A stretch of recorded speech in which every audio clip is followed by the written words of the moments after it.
ಮೊಟ್ಟ ಮೊದಲ ಸಲ ನಮ್ಮ ಸೇನೆ ಫುಲ್ ಸ್ಕೇಲ್ನಲ್ಲಿ ಸುದ್ದಿಗೋಷ್ಠಿಯನ್ನು ನಡೆಸಿದೆ. ಇದರಲ್ಲಿ ಆರ್ಮಿ, ನೌಕಾದಳ, ವಾಯುಪಡೆಯ ಹಿರಿಯ ಅಧಿಕಾರಿಗಳಿದ್ರು. ಜೊತೆಗೆ ಡಿಜಿಎಂಒ ರಾಜೀವ್ ಘಾಯ್ ಕೂಡ ಇದ್ರು. ಭಾರತದಿಂದ ಹಿಗ್ಗಾಮಗ್ಗಾ ಹೊಡೆಸಿಕೊಂಡು ಶರಣಾದ ಪಾಕಿಸ್ತಾನದ ಕಥೆಯನ್ನ ಸಾಕ್ಷಿ ಸಮೇತ ಅವರೆಲ್ಲರೂ ಹೇಳಿದ್ರು.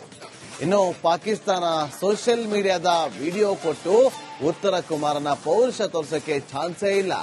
ನೀವು ಒಮ್ಮೆ ಕೇಳಿ ನಮ್ಮ ಯೋಧರ ಪೌರುಷ ಪರಾಕ್ರಮದ ಸ್ಟೋರಿಯನ್ನ.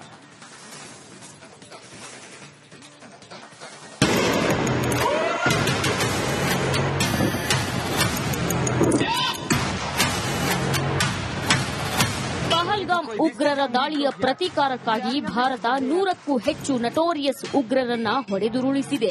ಭಾರತದ ವಿರುದ್ಧ ಮೇಲಿಂದ ಮೇಲೆ ಪಾಕಿಸ್ತಾನ ನಡೆಸುತ್ತಿದ್ದ ದಾಳಿಗೆ ಪ್ರತಿಯಾಗಿ ತಿರುಗೇಟು ಕೂಡ ನೀಡಿದೆ. ಆದರೆ ಆಪರೇಷನ್ ಸಿಂಧೂರ ಕಾರ್ಯಾಚರಣೆ ಹೇಗಿತ್ತು, ಯಾವ ರೀತಿ ಉಗ್ರರಿಗೆ ಮುಹೂರ್ತ ಇಡಲಾಯಿತು ಅನ್ನೋದರ ಬಗ್ಗೆ ತೋರಿಸ್ತೀವಿ ನೋಡಿ.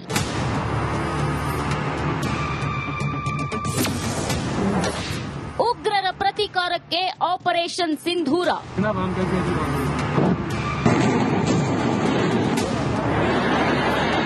ಏಪ್ರಿಲ್ 22ರಂದು ಪಹಲ್ಗಾಮ್ನಲ್ಲಿ ನಡೆದ ಅಮಾಯಕರ ಹತ್ಯೆಗೆ ಪ್ರತೀಕಾರಕ್ಕಾಗಿ ಆಪರೇಷನ್ ಸಿಂಧೂರ ಕಾರ್ಯಾಚರಣೆ ನಡೆಸಲಾಯಿತು.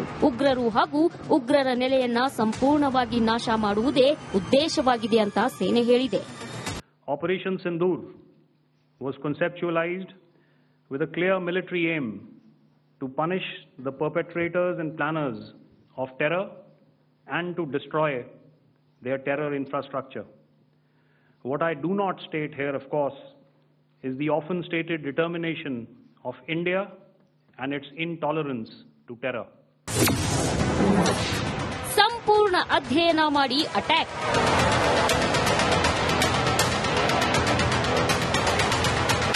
ದಾಳಿ ಮಾಡೋ ಜಾಗದ ಬಗ್ಗೆ ಸಂಪೂರ್ಣ ಮಾಹಿತಿ ತಿಳಿದುಕೊಳ್ಳಲಾಯಿತು. ಕಸಬ್ರಂತ ಉಗ್ರರಿಗೆ ಆಶ್ರಯ ನೀಡಿದ್ದ ಮುರಿದ್ಗೆ ಧ್ವಂಸ ಮಾಡಿದ್ರ ಬಗ್ಗೆ ಕೂಲಂಕುಷವಾಗಿ ಅಧ್ಯಯನ ಮಾಡಲಾಯಿತು. ಉಗ್ರರ ಕ್ಯಾಂಪ್ ಪ್ರತಿಯೊಂದು ರಚನೆಯ ವಿನ್ಯಾಸ, ಸಂರಚನೆ, ನಿರ್ಮಾಣದ ಪ್ರಕಾರ ಮತ್ತು ಸುತ್ತಮುತ್ತಲಿನ ಭೂಪ್ರದೇಶವನ್ನ ವಿವರವಾಗಿ ಅಧ್ಯಯನ ಮಾಡಿ ಬಳಿಕ ದಾಳಿ ನಡೆಸಲಾಯಿತು ಎಂದಿದ್ದಾರೆ DGMO.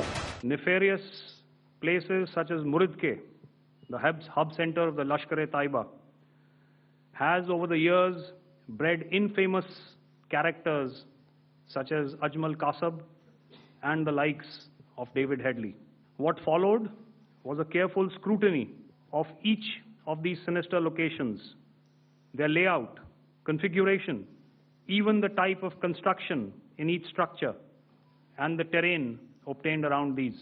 This was with an obvious intent to deduce and identify the exact vector that was required for their neutralization, as also the eyes in the sky that we would send up to ensure that we brought back evidence that we had indeed targeted what we set out to.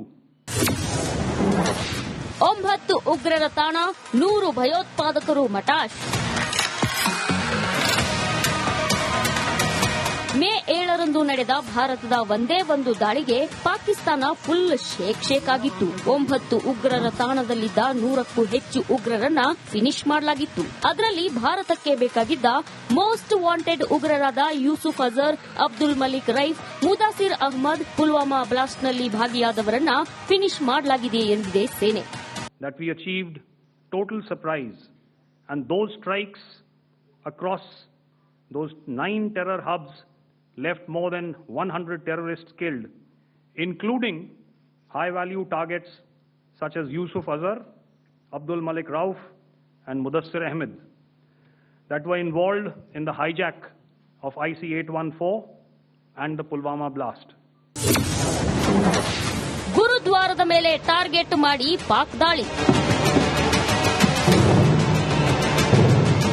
ಉಗ್ರರನ್ನ ಹೊಡೆದುರುಳಿಸಿದ್ರಿಂದ ರೊಚ್ಚಿಗೆದ್ದ Pak ಪೂಂಚ್ನಲ್ಲಿರೋ ಸ್ಥಳೀಯರನ್ನ ಗುರಿಯಾಗಿಸಿಕೊಂಡು ದಾಳಿ ನಡೆಸಿತ್ತು. ಈ ವೇಳೆ ಗುರುದ್ವಾರಕ್ಕೆ ಹಾನಿಯಾಗಿದ್ದು ಹಲವರು ಜೀವ ಕಳೆದುಕೊಳ್ಳುವಂತಾಯಿತು. ಅದಕ್ಕೆ ತಿರುಗೇಟು ನೀಡಲಾಗಿದೆ. Was also violated soon after by Pakistan, and the erratic and rattled response of our enemy was apparent from the number of civilians, inhabited villages, and religious sites such as Gurudwaras that were unfortunately hit by them, leading to a sad loss of lives. 35ರಿಂದ 40 Pak ಅಧಿಕಾರಿಗಳು ಸೈನಿಕರು ಸಾವು. ಗಡಿಯಲ್ಲಿ ನಡೆಸಿದ ದಾಳಿಯಲ್ಲಿ ಪಾಕಿಸ್ತಾನದ 35ರಿಂದ 40 ಅಧಿಕಾರಿಗಳು ಹಾಗೂ ಸೈನಿಕರನ್ನ ಹೊಡೆದುರುಳಿಸಿರುವುದಾಗಿ DGMO lieutenant general Rajiv ಘಾಯ್ ಹೇಳಿದ್ದಾರೆ. In waves from the air, all were thwarted. The Pakistan Army has reported to have lost approximately 35 to 40 personnel in artillery and small arms firing on the line of control between the 7th and the 10th of May. What the other side had probably also not reckoned with was the speedy and precise turnaround and hit back by the Indian Air Force. And I will yet again ask Air Marshal Bharti to speak about these significant and game-changing strikes. ಶರಣಾದ 3 ಗಂಟೆಯಲ್ಲಿ ಮತ್ತೆ ವಿಶ್ವಾಸದ್ರೋಹ.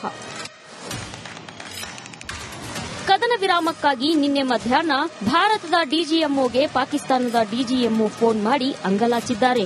ಮಾತುಕತೆಯ ಬಳಿಕ ನಿನ್ನೆ ಸಂಜೆ 5 ಗಂಟೆಯಿಂದಲೇ ಯಾವುದೇ ದಾಳಿಯನ್ನ ಭಾರತ ಮಾಡಲಿಲ್ಲ. ಆದರೆ ಕೇವಲ 3 ಗಂಟೆಯಲ್ಲಿ ಪಾಕಿಸ್ತಾನ ಮತ್ತೆ ಕದನ ವಿರಾಮ ಉಲ್ಲಂಘಿಸಿದ್ದು ಅದಕ್ಕೆ ತಕ್ಕ ಉತ್ತರವನ್ನ ನೀಡಿದ್ದೇವೆ. That my communication with the Pak DGMO was conducted at 15:35 hours yesterday and resulted in cessation of cross-border firing and air intrusions by either side with effect from 1700 hours 10th of May, after he proposed that we cease hostilities. We also decided to further speak on the 12th of May, that's tomorrow, at 1200 hours, to discuss the modalities that would enable the longevity of this understanding. However, disappointingly, and must I add, expectedly, it took only a couple of hours for the Pakistan Army to violate these arrangements by cross-border and across the line of control firing, followed by drone intrusions across the expanse of the Western Front through last night and in the early hours of the morning today. These violations were responded to robustly and dealt with as they must be. ನಮ್ಮ ತಂಟೆಗೆ ಬಂದ್ರೆ ಪಾಕಿಸ್ತಾನವನ್ನ ಬಿಡಲ್ಲ.